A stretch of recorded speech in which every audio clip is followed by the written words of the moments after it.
अल्लाह तबारक व तआला ने कुरान करीम के अंदर 4 गिरोह के जिक्र किए हैं।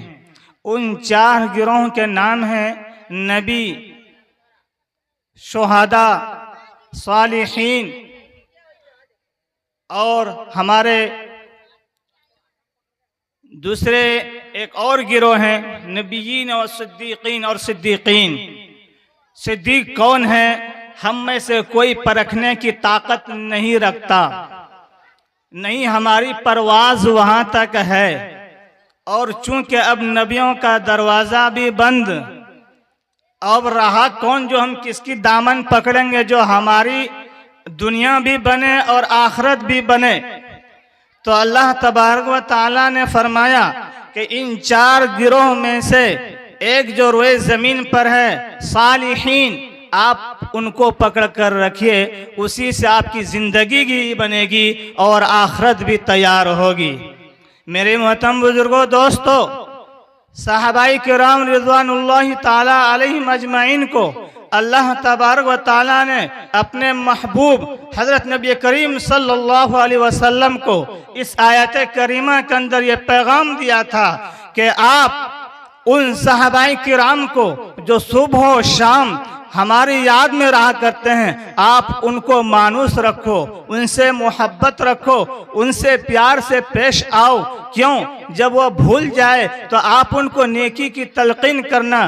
तो मेरी माँ और पर्दा नशीन बहनें, इस आयत करीमा से हम सबको ये सबक मिलता है कि उस वक्त जब भी कोई नेकी से जरा हटकर पहलू जिंदगी गुजारने लगते थे तो सहाबाई किराम को हमारे नबी करीम सल्लल्लाहु अलैहि वसल्लम उनको तलकीन क्या करते थे। आज हम इस मुआशरे के अंदर जरा आंख उठाकर देखें और गौर फिक्र करें और मुहासबा करें कि आज मगरिब के बाद या किसी और वक्त में हमारे बच्चे किस तरह और कहाँ रहते हैं। क्या हम उनको कभी नेकी की तलकीन करते हैं, कभी गलत काम छोड़ने की तलकीन करते हैं? नहीं। इसलिए कि नबी करीम सल्लल्लाहु अलैहि वसल्लम ने इस आयत करीमा को सहाबाई किराम रिज़वानुल्लाहि ताला अलैहिम अजमाइन को गाह बगाह हर वक्त मुतनब्बह किया करते थे। यही वजह है कि नबी करीम सल्लल्लाहु अलैहि वसल्लम ने सहाबाई किराम को ऐसा तराशा कि उन्होंने हजरत उमर जैसे जलील कद्र सहाबी पैदा किए। यही वजह है कि नबी करीम सल्लल्लाहु अलैहि वसल्लम ने सहाबाई किराम को ऐसा तराशा कि हजरत बिलाल जैसी शख्सियत अता फरमाई। यही वजह है कि नबी करीम सल्लल्लाहु अलैहि वसल्लम ने ऐसा तराशा कि हजरत अली जैसे शुजाअत और बहादुर सहाबी हमें अता किए।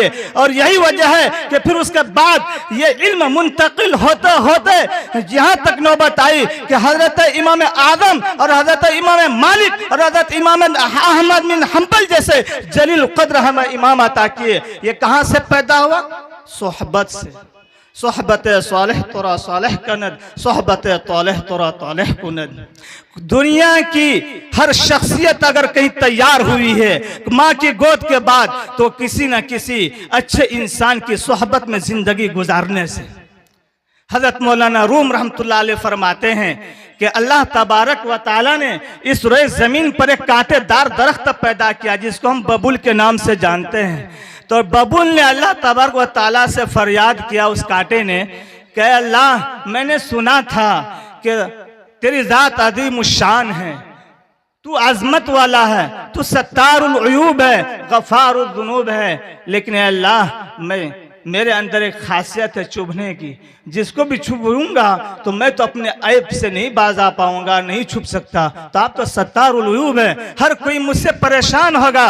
तो अल्लाह तबारक व तआला ने इरशाद फरमाया, ए कांटा, तेरे ऊपर पत्ती डाल दूंगा और तू पत्ती से ढक जाएगा, इसलिए कोई इंसान तेरी शिकायत नहीं करेगा। तो मेरे मोहतरम बुजुर्गों, दोस्तों, कहने का मकसद ये है कि जितने भी औलिया किराम तैयार हुए हैं, खुद हम अपने हिंदुस्तान में जब ख्वाजा मुइनुद्दीन चिश्ती रहमतुल्लाह अलैह हिंदुस्तान तशरीफ लाए तो वो खुद आलिम दीन, बहुत बड़े जमाने के पायदार फकीह भी थे, लेकिन उन्होंने सबों सुफिया किराम की सोहबत में रहकर अपने आप को इस तरह तैयार किया और उन सुफिया किराम ने ऐसा ख्वाजा मोइनुद्दीन चिश्ती रहमतुल्लाह अलैह को तराशा कि आज अजमेर के अंदर आज भी उनको याद किया जाता है। कुछ चीजें होती नजर आने वाली, कुछ चीजें होती महसूस करने वाली। मिसाल के तौर पर सरहंद की सरजमीन पर मुझे जाना हुआ तो वहाँ बहुत कम लोगों को मालूम है कि एक जगह यहाँ पर है, हालांकि पूरा कब्रिस्तान इस तरीके से लकड़ी वगैरह से वो क्या कहते हैं पुराना सरजमीन मालूम होता है पूरा। तो वहाँ पर मकानें भी बनी हुई, रूम भी बने हुए हैं, जाते हैं ज़ियारत करते हैं। तो वहाँ पर चूँकि बुजुर्गों के यहाँ एक ख़ास मकाम होते हैं इबादत करने के, ताकि कभी मिन जान बिल्ला वाला से हम गोशी होते हैं तो रात की तारीकी में तन्हाई में होते हैं। आज हम दुनिया का माशरा उठाकर देख लें, हर कोई किसी से जब अपने आशिक से, अपने महबूब से, अपने माँ बाप से कोई अगर कोई प्राइवेट बात करनी होती है तो कहते हैं चलो भाई जरा उधर हट कर बात करेंगे।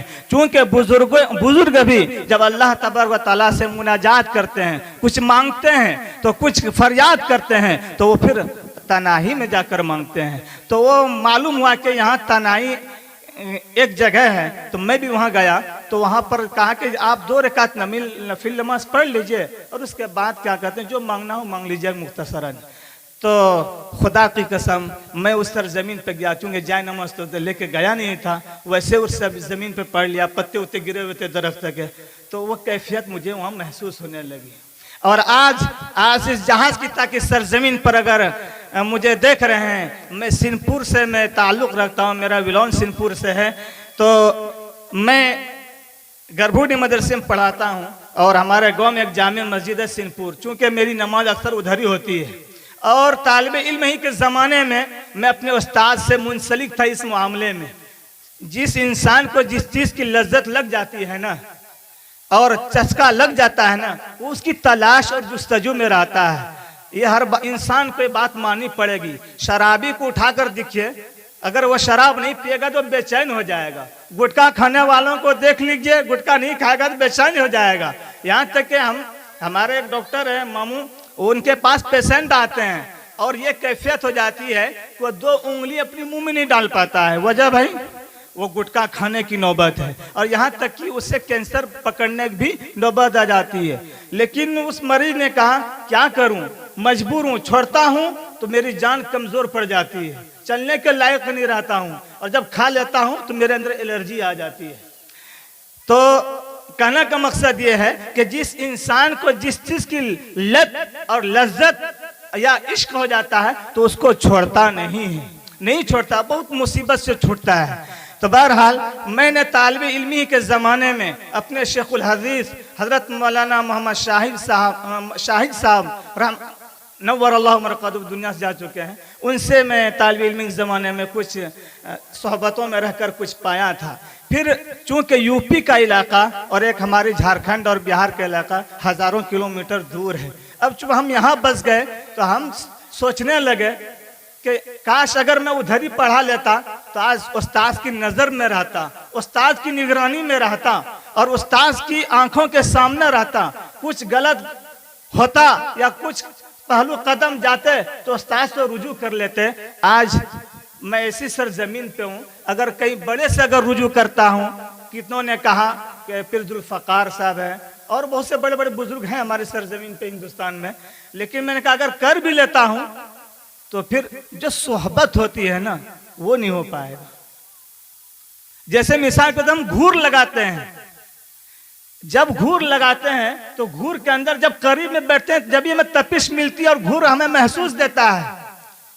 इसी तरीके से जब बुजुर्गों की सोहबत में करीब रहेंगे ना तो उसकी तपिश और जो गरम है ना वो चीज़ तो आपको असर करेगी।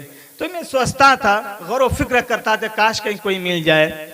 तो मुफ्ती सुफियान साहब उस वक्त सिंहपुर में ही किराए पर रहते थे और यहाँ पे घिम पढ़ाते थे।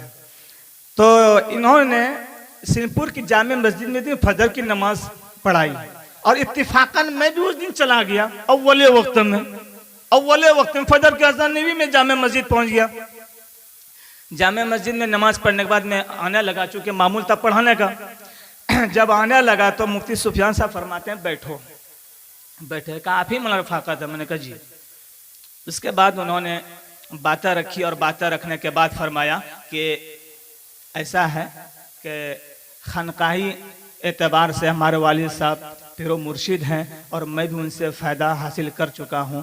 अगर आप हजरात इनमें से किसी का अगर कोई इस्लाह अगर चाहते हैं तो आप रुजू कर सकते हैं। फिर मेरे लिए क्या था, मैं तो तलाश में था ही, जुस्तजू में था ही। और उसके बाद सुबह में उस दिन मैंने गाड़ी पकड़ा और आ गया। और ये देखिए हजरत इत्तेफाकन ऐसा है, मुफ्ती साहब बतलाते हैं, इतना जल्दी किसी को बैत नहीं करते थे, बैत नहीं करते थे, लेकिन आपको कैसे कर लिया।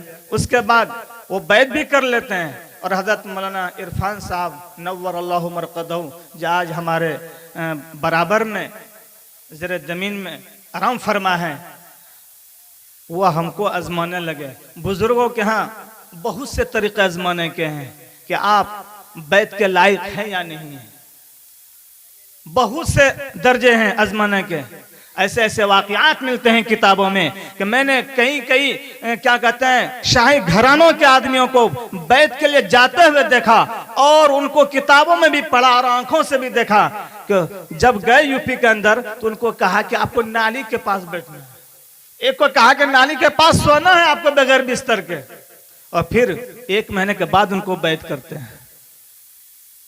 तो खैर हजरत ने भी वो तो नहीं किया मेरे साथ, लेकिन हजरत ने ये किया कि अपना लुआब जो होते हैं, आमतौर पर देखेंगे आप लोग कि जब प्लेट के अंदर किसी का थूक गिर जाए या लोभ गिर जाए तो घिन सा महसूस होता है। इंसानी फितरत होना ही चाहिए, नहीं खाया जाएगा खाना, लेकिन एक थोड़ा सा ना का रेजिश और वो क्या कहते हैं ये लुआब, मुंह का लुआब यानी थूक जिसे हम बोलते हैं, वो खाने के थे, अंदर था रोटी और दूध खा रहे थे। इतना सा जब बचा ना, हजरत मुझे कहते हैं खाएंगे? मैं कहा हजरत क्यों नहीं, क्योंकि मैं जाका चखा हुआ था, मुझे मालूम था बुजुर्ग लोग क्या करते हैं। तो खैर मैंने खा लिया। वह दूध रोटी का 4 लुकमा खाना था कि मेरी कैफियत तब्दील हो गई। और वो तब्दील भी कि हजरत ने जो कुछ दिया मुझे, वो क्या कहते हैं हर 40 दिन के अंदर पूरा होता चला गया। और यही वजह है कि अल्लाह वालों से सोहबत इख्तियार करने के बाद और उनसे उनसियत रखने के बाद, उनसे उल्फत रखने के बाद और उनसे जुड़ने के बाद अगर जिंदगी के अंदर आपके अंदर परेशानी आ जाती है तो वो डील जिस तरीके से सरजमीन पर सरकारी आदमी या दिगर आदमी जो जानने वाले डील करते हैं, वो ऐसे ही आपकी शहर रख की वो डील करते हैं। आपके ये दिल पर वो वार करते हैं। एक शिकारी जब शिकार को हासिल करता है तो वो सोचता है कैसे इसको वार करूं जो मेरे चुंगल में आ जाए। ऐसे ही जो पीर होते हैं, जो औलिया अल्लाह होते हैं, जो अल्लाह के मुकर्रब बंदे होते हैं, जो अल्लाह के मुहिब्बीन बंदे होते हैं, वो अपने मुरीदीन को ऐसे ही वार करते हैं कि इसकी शह रग पर ऐसे पकड़ करना है कि वो शह रग फिर कभी गलत रास्ते पर ना जाए और इसी औलिया अल्लाह की सोहबत में रहकर वो अल्लाह की याद में रहे। जिस तरीके से एक पिराने पीर अल्लाह की याद में रहता है, वैसे ही मेरे मुरीदीन मेरे जाने के बाद अल्लाह की याद में रहे और अल्लाह की राह में गिड़गिड़ाए। ये होते हैं अल्लाह वालों के यहाँ। चूंकि अल्लाह वालों की मजलिसें बहुत और मजलिसों से हटकर होते हैं, उसमें बड़ी बड़ी तकरीरें होती हैं, बहुत से उलमाए किराम आते हैं, उसमें नातिया कलाम पेश होते हैं, लेकिन चूंकि यहाँ जो होते हैं ला इलाहा इल्लल्लाह का ज़र्ब लगता है और वह ज़र्ब यहाँ लगता है दिल पर। और कहने का मकसद ये है कि ला का माना नहीं, और जब इल्लल्लाह कह देते हैं इसे सर हिलाते हैं, इसका मतलब ये है कि तुम दुनिया से जितनी चीज़ें हैं सबको अल्लाह निकाल दे और तेरी ज़ात के अलावा इस दिल में अगर है तो कोई नहीं है, वरना तेरी ज़ात ही इस दिल के अंदर। बहरहाल कहने का मकसद यह है कि आज हम गौर व फिक्र करें कि हम जब मस्जिद के लिए जाते हैं नमाज पढ़ने के लिए, क्या कभी इस नियत से गए हम कि अल्लाह हम जाए नमाज पढ़ने के लिए हैं, सारी चीज़ों को बलाए ताक करके आपकी याद में आए हैं ताकि मेरी नमाज भी सही हो। और जब हम रोज़ा रखते हैं तो इस नियत से रोज़ा रखे अल्लाह ताकि मेरे अंदर जो गुनाह के मादे हैं वो गुनाह के मादे को ख़त्म कर दे और मेरे नफ्से मुतमइन्ना वाला नफ्स अता कर दे ताकि आपकी याद में रहूं और आपके जिक्र में रहूं। क्यों कुरान में अल्लाह तआला ने फरमाया इन्नल्लाह ला युगय्यिरु मा बिकौमिन हत्ता युगय्यिरु मा बिअनफुसिहिम, कि इंसान जब तक ये कोशिश नहीं करेगा अपनी हालत को बदलने के लिए, उस वक्त तक अल्लाह तबारक व तआला की तरफ से भी आपको बदलने के लिए कोई ऐसा फार्मूला नहीं है जो बदल दे, जब तक कि खुद कोशिश ना कर ले। यही वजह है कि सहाबा किराम रिज़वानुल्लाहि तआला अलैहिम अजमईन को नबी करीम सल्लल्लाहु अलैहि वसल्लम ने ऐसा तराशा, उन्हीं में उमर भी पैदा हुए, उन्हीं में अली भी पैदा हुए, उन्हीं में हजरत उस्मान गनी भी पैदा हुए, और उनके बाद उन लोगों ने तराशा हजरत इमाम आदम, हजरत इमाम मालिक, हजरत इमाम अहमद बिन हम्बल अलैहिर्रहमा, फिर इन सब ने तराशा। तो वहां से इल्म आते आते हमारे उलमाए किराम ने इस तरीके से आया जो आज रौनक पर स्टाज तशरीफ फरमा उलमाए किराम, ये सिलसिला पर सिलसिला चला रहा है। तो मैं उन माँ और बहनें से कहना चाहता हूं कि अगर सबसे पहला मदरसा माँ की गोद है, अगर आप अपने बच्चे की निगहबानी करेंगे और हम वक्त उनकी नजर रखेंगे, तो उम्मीद है तो वही सहाबी किराम जिस तरीके से अल्लाह के रसूल सल्लल्लाहु अलैहि वसल्लम में तराशा था, वैसे आप अगर माए तराशने लगेंगी तो वही जलील कद्र आज भी पैदा होंगे। ये सरजमीन बांझर नहीं हुई है, वही चीज है, वही कुरान है, वही अल्फाज है, वही वक्त है, लेकिन फितरत बदल चुके हैं, अखलाक बदल चुके हैं, किरदार बदल चुके हैं। इसलिए चूंकि अब अंसर साहब घंटी दे चुके हैं, इसलिए मैं सभी हजरात से कहता हूं कि इस्लाह के लिए अपने आप को खानका से जुड़े रखिए। किसी के साथ में हर वक्त रहने से और न बड़ों की नज़र में रहने से इंसान महफूज रहता है। इसी तरीके से अल्लाह वालों की नज़र जब सोहबत में रहता है तो वो बुरे चीज़ों से महफूज रहता है। जिस तरीके से माँ बाप से डर लगता है औलाद को कि भाई क्या कहेंगे लोग, इसी तरीके से वो अपना जब अल्लाह वालों से हाथ मिला लेता है तो क्या कहा, मैं कल अपने पीर को क्या दिखलाऊंगा, क्या बताऊंगा, तो खौफ होता है। तो खौफ डायरेक्ट अल्लाह से होता है, इस कनेक्शन होता है। अल्लाह ताला हम सबको कहने सुनने से ज़्यादा अमल की तौफीक अता फरमाए। व आखिरु दावाना अनिल हम्दुलिल्लाहि रब्बिल आलमीन।